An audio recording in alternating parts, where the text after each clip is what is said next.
ช่วงนี้พาไปดูนวัตกรรมของมหาวิทยาลัยมหาสารคามในการแก้ปัญหารถติดและอุบัติเหตุนะครับนำเอาระบบไฟจราจรอัจฉริยะควบคุมผ่านระบบออนไลน์เพิ่มความปลอดภัยลดความเสี่ยงของเจ้าหน้าที่มาใช้ครับ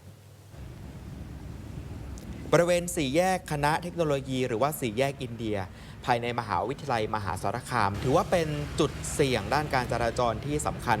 เนื่องจากมีนิสิตกว่า 50,000 คนแล้วก็มีรถจักรยานยนต์สัญจรจำนวนมากเฉลี่ยคือประมาณ 1,600 คันต่อชั่วโมงครับส่งผลให้จุดนี้เกิดอุบัติเหตุบ่อยครั้งปีที่แล้วมีอุบัติเหตุเกิดขึ้นถึง 18 ครั้งด้วยกันล่าสุดคณะวิศวกรรมศาสตร์มหาวิทยาลัยมหาสารคามก็เลยพัฒนานวัตกรรมระบบควบคุมสัญญาณไฟจราจรระยะไกลเพื่อเพิ่มความปลอดภัยและประสิทธิภาพในการจราจรครับช่วยลดความเสี่ยงของเจ้าหน้าที่และลดความล่าช้าด้านการจราจรได้เฉลี่ย 40-60% เลยครับมันสามารถลดความล่าช้าได้สูงสุดถึง 60% นะครับแต่ถ้าเฉลี่ยรวมเนี่ยก็จะประมาณ 40% นะครับมันก็ชี้ชัดว่ามันมีประสิทธิภาพสูง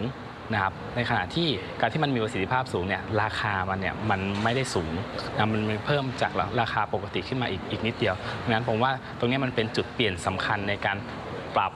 นะครับรูปแบบการพัฒนาเมืองการจราจรให้กลายเป็นสมาร์ทซิตี้อย่างแท้จริงครับ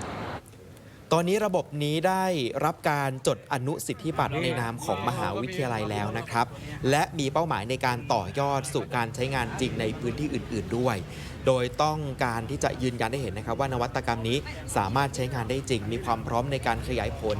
สามารถถ่ายทอดเทคโนโลยีให้กับทางมหาวิทยาลัยหน่วยงานหรือว่าองค์กรปกครองส่วนท้องถิ่นได้นำไปประยุกต์ใช้ในพื้นที่ของตนเองได้